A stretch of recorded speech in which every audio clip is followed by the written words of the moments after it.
Hello there, this is CANWAN Kenan from Kenan Plays, and today we're going to play part 50 of No One, absolutely no one but China. No one but China. Alright, let's load the data. Hopefully we'll be able to meet China. Returning once again to the scene of so much pain and joy, I crept out of the house and over to China's bridge. Although I had missed her so frequently, and logically she shouldn't have been there, I knew I'll find her here tonight. So, you're here again, huh? Oh, hello, Heidi-kun. China turned to face me, wearing a smile without a hint of sadness. Despite our recent encounters, all ending badly, China seemed as joyful and kind as ever. She greeted me without hesitation, smiled happily, and acted like her old self. But something was amiss. Although she wore a smile, China's pale skin looked even lighter than usual. In fact, it looked downright transparent, like a glass window I could see right through her head, as though she wasn't even there. And at that moment, I knew what was wrong. China's time is finally up. Her visage faded in and out, lacking the detail she once possessed. Her body pulsed, I could see her energy went one thing, each time fearing it might be the last. I wonder if it hurts. Residing in this world of the living as a ghost, with no flesh and body to keep you anchored to reality, it must be painful. So, guys, I wonder if she's a ghost or is she a figment of Hades' imagination? I wonder. And yet, every moment until this point, she struggled against her very nature, just so she could spend time with me. She did all for me, and that's unforgivable. Heidi-kun? China blinked, visibly surprised by what she heard. All of these things I could have said to her that had to be one of the most unexpected. To the ethereally beautiful China Misaki, who was dying for the second time, I didn't show compassion, but rather annoyance. What is it, Heidi? You look sad? Of course I'm sad. How could I not be sad, given what happened? I forgot all about you. You might have forgotten about me, but it was not deliberate. That doesn't matter. I forgot you. You sacrificed so much for me, and I was a horrible friend. You hardly call me a friend at all, and yet you gave up your life for me. You gave up your life and then your afterlife too. I don't deserve it. I can't stand it. You don't need to sacrifice so much for me. You shouldn't have. Oh, Hades not afraid of her? Well, you shouldn't be afraid of your own friend, right? You shouldn't have died. I don't want you to die. It took a few moments before I realized I was crying. Heidi-kun. China approached me with faltering steps like a newborn deer. It seems even walking is a chore for her now, as though the impact of her feet pressing against the ground was causing even more of her body to fragment. Even now, she's trying hard. She's trying so hard for me. Why? Why what? Why did you wait here for me? I don't understand. I choked on my tears, barely able to speak coherently. China surveyed me, frowned, then tilted her head to one side, as though she was thinking deeply. I don't entirely understand it either. Becoming a ghost wasn't a conscious decision I made. It just kind of happened. One moment I was drowning, the next I'm not so sure. I remember praying as I went under, I hope Heidi-kun is okay, I want to make sure he's okay. That was when I saw a light. It was soft and warm, even though the river was horribly cold. I went towards it. Then I opened my eyes. I was sitting by the riverbank and you were lying there. Your eyes were closed, your body was cold, and yet I was the one who was dead. I remember that. I saw you leaning over me. You told me it'd be better if I forgot everything. That's right, I did. I thought you'd be happier that way, but even though I wanted what was best for you, I was selfish. I couldn't stand being forgotten, and that's why I couldn't pass on. Because contrary to what I said, I wanted you to remember me. I didn't want to upset you, so I tried to keep my distance, but at the same time, I couldn't stop thinking about you. I mean, I did die for you because of you, Heidi. It wasn't as though I was hoping for some kind of reward. but maybe I didn't want you to recognize how hard I worked. China smiled teasingly, careful not to sound serious as she laid her blame for her death. So, do you understand now? I'm not a good person.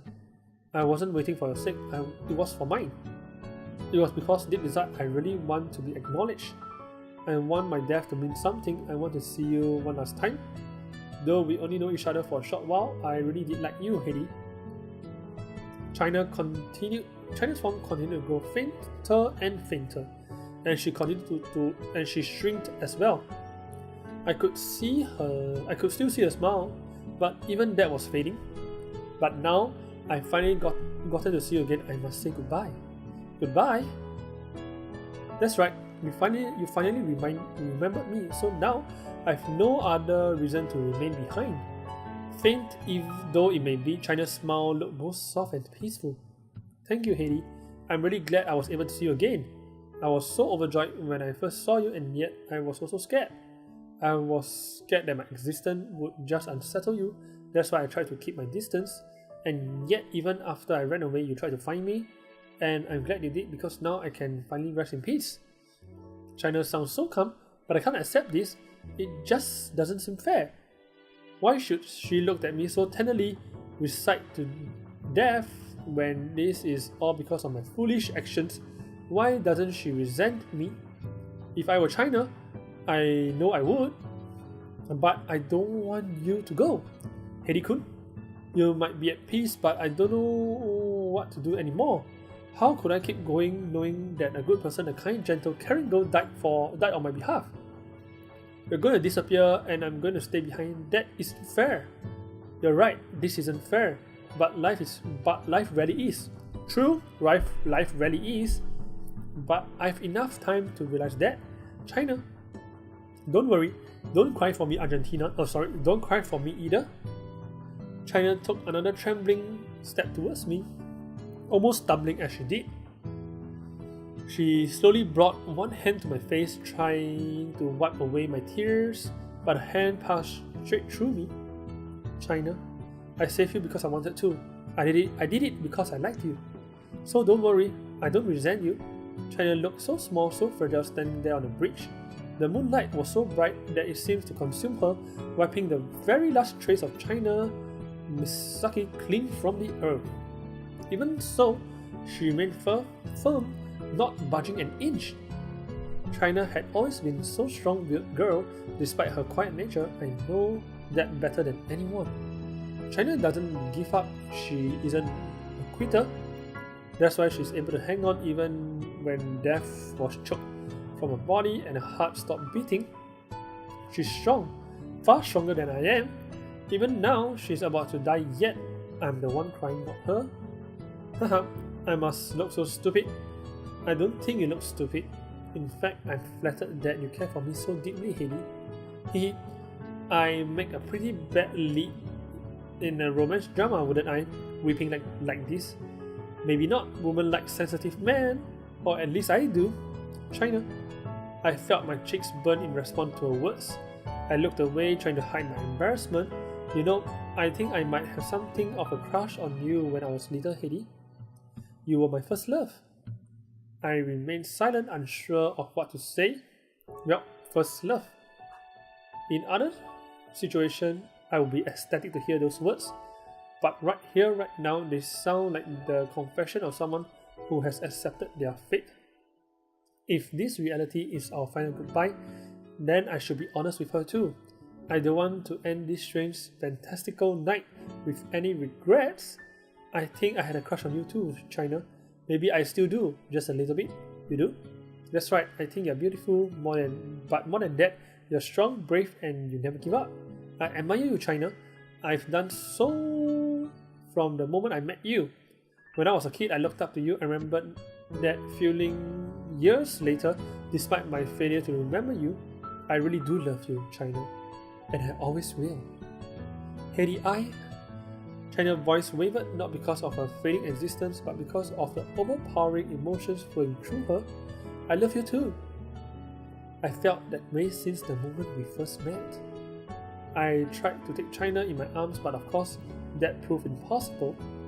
without a physical body to grab, my arms went through her, right through her. That must be why she wouldn't let me hold her hand. She knew this would happen, and she knew how I would react. I would have been terrified back then, but not anymore. Even though I can't touch her, even though I can't hold on to her, even though no matter what form they take, the dead are dead. They cannot ever truly reunite with the living. This feels right. It has to be right, because I love her. I lowered my head and China raised hers to meet mine. I wanted to hold her hand. I wanted to stroke her hair. I wanted to kiss her lips. But this is too late for that now. It's too far late for that now. This is all I can do. Oh, so sweet. I brought my own lips to meet the ghostly impression of China. I couldn't feel anything other than a slight touch of cold air. Oh, this is so sweet. I love this picture, guys. It's so nice.